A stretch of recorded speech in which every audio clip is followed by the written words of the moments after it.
हिदायत का बाइस बन जाएगा। और फिर दूसरा ये कि महफूज रखना।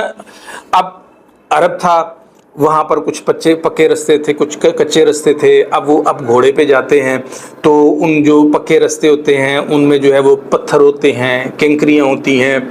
तो अब पैदल चलते हुए या घोड़े पे चलते हुए उन जगहों से पाँव को बचा बचा के चलना कि आपको कोई कंकर ना लग जाए, आपको कोई पत्थर ना लग जाए, आप ज़ख्मी ना हो जाए, आपके घोड़े को कोई नुकसान ना पहुंच जाए। तो महफूज रखना। अब जब महफूज रखते हैं, अपने आप को रखते हैं, अपनी सवारी को रखते हैं, अपने मामलात को रखते हैं, अपने घर वालों को रखते हैं, अपने बीवी बच्चों को रखते हैं, अपने अहलो अयाल को रखते हैं, अपने दोस्तों को रखते हैं।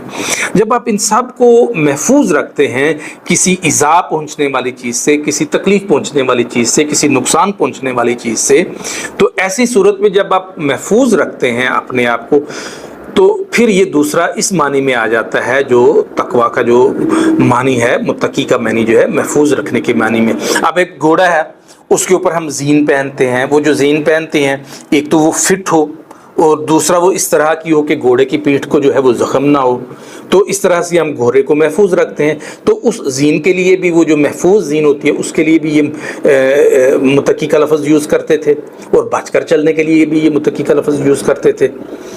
तो अब जो है यहाँ पर मैं ये बात क्लियर कर देता हूँ कि अगर आपने खुद को इस चीज़ पर रजामंद कर लिया है, आपने खुद को इस चीज़ पर तैयार कर लिया है कि आपने दुनिया की बुराइयों से, गलाजतों से, हिर्स से, हवस से, हसद से, मैं से, जो आपके अंदर सबसे बड़ा बुत हमारे अंदर होता है ना, मैं का बुत, मैं ये हूँ, मैं वो हूँ, इनसे बच के चलने का आपने इरादा कर लिया है, तो आपका ये इरादा ही जो है कुरान को आपके लिए हिदायत का सबब बना देगा।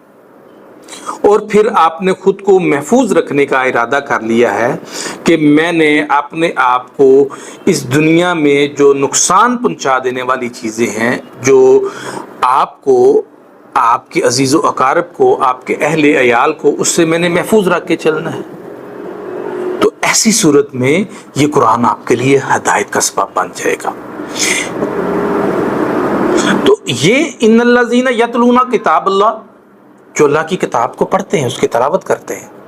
अब यहाँ पर जो बात है, ये बात ज़ालिकल किताब की हो रही है, यानी कि ये एक तो मरवज सिस्टम में है, एक मुरतब सिस्टम में है। जिस तरह से नाज़िल हुई उस तरह से हम तक पहुँची है। इससे पहले अगर हमें हमारे तक जो बातें ये पहुँची हैं, वो मैं ये समझता हूँ कि दुरुस्त नहीं है कि कुरान की तरतीब ऐसे नहीं तो ऐसे है, कुरान इस तरह नहीं तो इस तरह से है, या कुरान के बारे में कि ये मुकम्मल मुरतब नहीं था, इसकी तरतीब ना होने के बारे में जो आम फहम पाया जाता है वो दुरुस्त नहीं है। जब कुरान खुद कह रहा है कि ये किताब है, ज़ालिकल किताब, तो आप क्यों कहते हैं कि ये मुंतशिर था और फिर इसको इकट्ठा किया गया? हाँ, कुरान की बात के लिए कुरान की कोई बात लेके आए ना। जब हम कुरान की बात कर रहे हैं तो फिर कुरान की बात को आप किसी तरह से जुठला नहीं सकते।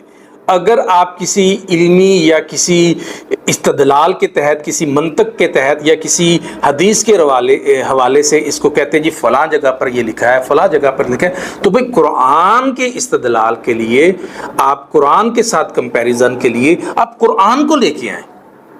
तो कुरान जब मैं ये खुद कह रहा है कि ज़ालिकल किताब यतलूना किताब अल्लाह, तो ये किताब है भाई, ये मुरतब है, ये तरतीब है, तो ये दुरुस्त है, और ये उसी हालत में है जिस तरह से अल्लाह की ज़ात ने नबी करीम सल्लल्लाहु अलैहि वसल्लम के लिए ज़रिए हम तक पहुँचाई, और जिस तरह उन्होंने पहुँचाई आज तक इसी तरह ही ये हमारे पास है।